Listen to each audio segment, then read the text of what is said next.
Жогорку кеңештин төрагасы Нурланбек Тургунбек уулу Хан Чоне баштаган Кореянын улуттук ассамблеясынын делегациясын кабыл алды. Парламенттен билдиришкендей, жолугушууда Кыргызстан менен Кореянын ортосундагы саясий, экономикалык, маданий, гуманитардык алакаларды арттыруу маселеси талкууланып, анын ичинен парламенттер аралык байланыштарды чыңдоо тууралуу сөз болду. Төрага Нурланбек Тургунбек уулу Корея Азия Тынч океан аймагындагы Кыргызстандын негизги өнөктөштөрүнүн бири экенин белгилеп, акыркы жылдары эки мамлекеттин кызматташтыгы жигердүү өнүгүп жатканын кошумчалады. Айрыкча парламенттер аралык байланыштар активдүү уланып, биргелешкен иш-чаралар байма-бай уюштурулуп жатканын айткан төрага, бүгүн Бишкекте башталган суу ресурстары боюнча Азия парламенттер аралык консультативдик кеңешинин кезектеги жыйыны буга мисал экенин эске салды.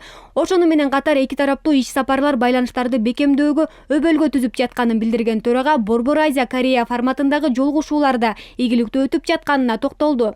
Андан тышкары эки мамлекет ортосунда соода байланыштар соңку жылдары рекорддук чекке жеткенин белгиледи. Өз кезегинде Хан Чоне Кыргыз-Корей кызматташтыгынын актуалдуу маселелерине токтолуп, анын ичинен биргелешип жүргүзүлүп жаткан иш-аракеттер тууралуу сөз кылды. Муну менен катар суу ресурстарын коргоо жана климаттагы өзгөрүүлөрдү жөнгө салуу жаатындагы иш-чараларды уюштурууга көрсөткөн көмөгү үчүн кыргыз тарапка ыраазычылык билдирди. Кыргызстан чөлкөмдөгү биздин негизги өнөктөштөрүбүздүн бири, бизде алакаларды арттырууга багытталган чоң мүмкүнчүлүктөр бар. Экология тармагынан тышкары экономика жаатында да тыгыз иш алып барууга кызыктарбыз, деди ал.